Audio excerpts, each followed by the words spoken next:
Hi everyone, I'm Madhavi Reddy. I'm certified financial planner. So ఈరోజు మన topic financial independence and financial freedom. So financial independent అవ్వడము అంటే మన మన ఖర్చులకి సరిపడా మన అమౌంట్ని మనము ఎర్న్ చేసుకోవడము.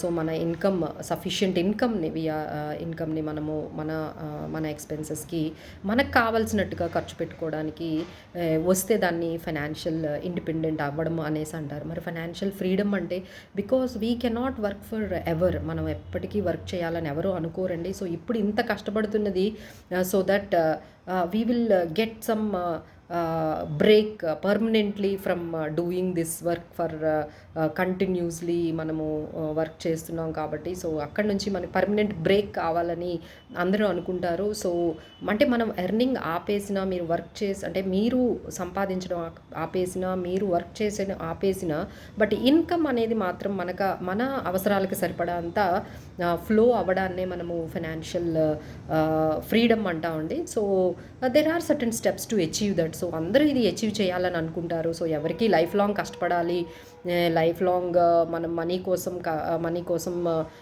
ప్లాన్ చేసుకోవాలి అంటే దాన్ని ఆలోచించాలి అని అనుకోరండి. So everyone wants to break permanently from this working hard and earning continuously. So దానికి కొన్ని స్టెప్స్ ఉన్నాయండి. సో ఫస్ట్ స్టెప్ ఏంటంటే like understanding your current financial situation. మన బడ్జెట్ గురించి మనము తెలుసుకోవాలి. లైక్ మన సేవింగ్స్ ఎలా ఉన్నాయి, లేకపోతే మన ఎక్స్పెండిచర్స్ ఎలా ఉన్నాయి, మన ఇన్కమ్ ఎలా ఉంది అనే ఒక ఐడియా అనేది తీసుకురావాలండి. ఒక క్లారిటీ అనేది తెచ్చుకోవాలి. That is the first step. Second step ఏంటంటే సెల్ఫ్ సఫిషియెంట్. అంటే మన ఖర్చులకి సరిపడా మనము సంపాదిస్తున్నామా లేదా అనేది మీరు అచీవ్ చేశారనుకోండి, that is second step. Third step ఏంటంటే స్టెబిలిటీ. అంటే 6 months వరకు 1-2 years వరకు మనము సంపాదించకపోయినా మనము సర్వైవ్ అవ్వగలుగుతున్నాము అంటే you got stability. That is you have achieved. That is third step. That is stability. తర్వాత ఏంటంటే ఫైనాన్షియల్ ఫ్రీడమ్. అంటే working should be an option. అంటే మీకు ఇష్టమైతే చేయాలి, లేదు అంటే చేయకూడదు అనుకుంటే that should be an option. So that can not be like ఏంటంటే మీరు సర్వైవల్ కోసము వర్క్ చేయడము అనేది that can not be done. So financial freedom అంటేనే మనకి ఏంటంటే work should be an option. Money కోసం కాకుండా మీరు ప్యాషన్ కోసము లేకపోతే మీ ఇంట్రెస్ట్ కోసము మీరు ఏదైనా చేస్తే that is fine, but not for the survival. So ఆ సిచ్యువేషన్కి మనం ఎప్పుడైతే మనం వచ్చామో దాన్ని ఫైనాన్షియల్ ఫ్రీడమ్ అంటామండి. So like what are the constraints to achieve this? ఇది అందరూ అచీవ్ చేయాలని అనుకుంటారు. మనకి ఫైనాన్షియల్ ఫ్రీడమ్ కావాలి, మనకు కావాల్సినట్టు మనం ఉండాలి, మనకు కావాల్సిన పని చేయాలి, మనకి ఆప్షన్ లాగా ఉండాలి వర్క్ చేయడం అనేది.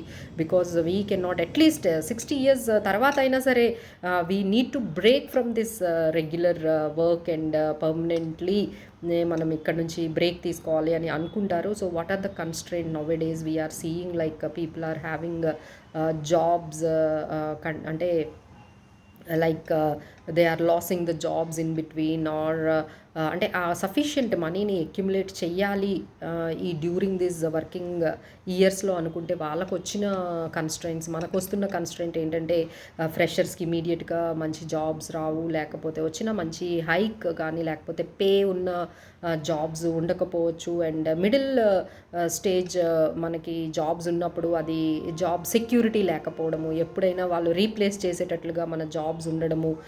So this is like all the problems అండి. But I like it is very clear. సో మనం సంపాదించేది అనేది మీరు ఎంత సంపాదిస్తున్నారు, మీకు ఎన్ని డిగ్రీస్ ఉన్నాయి, మీకు ఎంత ఎక్స్పీరియన్స్ ఉంది, మీకు ఎంత మంచి ప్రొఫైల్ ఉంది, జాబ్ ప్రొఫైల్ బట్టి డిసైడ్ అవ్వదండి. It is all about your attitude towards income, savings. It is not about income, it is about the savings and investments బట్టే మనకి వెల్త్ క్రియేషన్ అనేది జరుగుతుంది. అండ్ ఫైనాన్షియల్ ఫ్రీడమ్ కూడా మనకి ఎప్పుడైతే మీరు అండర్స్టాండ్ చేసుకుంటారో బడ్జెటింగ్ కానీ సేవింగ్స్ కానీ ఇన్వెస్ట్మెంట్ అనే వాటి గురించి మీరు అర్థం చేసుకొని దానికి తగ్గట్టుగా మనం ప్లాన్ చేసుకుంటాం, అప్పుడే మనకి ఫైనాన్షియల్ ఫ్రీడమ్ అనేది వస్తుంది. అంటే I will tell you some of passive incomes అంటారు. ప్యాసివ్ ఇన్కమ్స్ అంటే మనం ఎర్నింగ్ కష్టపడడం ఆపేసిన బట్ మన ఇన్కమ్ అనేది జనరేట్ అవుతూ ఉంటుంది. ఎలా జనరేట్ అవుతుందంటే త్రూ డివిడెండ్ స్టాక్స్లో మనము ఇన్వెస్ట్ చేయొచ్చు, ఆర్ఈఐటీస్లో ఇన్వెస్ట్ చేయొచ్చు, రెంటల్ ప్రాపర్టీస్ వస్తున్నాయి, ETFs, growth stocks, index funds, bonds, ఇవన్నీ కూడా మనకి like passive ఇన్కమ్‌కి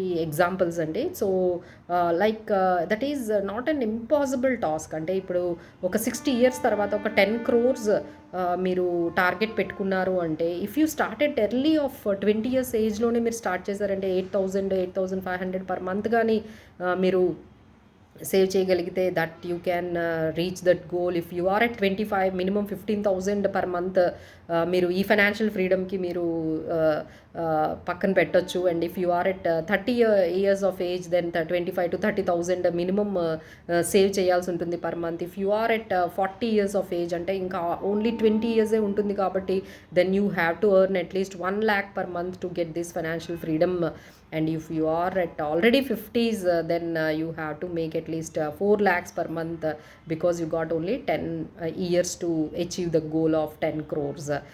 so this is మన దగ్గర ఏంటంటే 18 ఇయర్స్ ఆఫ్ ఎడ్యుకేషన్ అయినా బట్ మనకి ఫైనాన్షియల్ లిటరసీ గురించి పెద్దగా మనకి సబ్జెక్ట్ ఉండకపోవడం వల్లే people are facing the problems. Even they are at higher jobs, higher education and higher income వస్తుంది కానీ బట్ ఈ ఫైనాన్సెస్ మ్యాటర్స్లో కొంచెం ల్యాక్ ఆఫ్ అవేర్నెస్ ఉండడం వల్ల so they couldn't able to achieve the financial freedom. So take the help of financial planner and try to achieve the financial freedom. Thank you.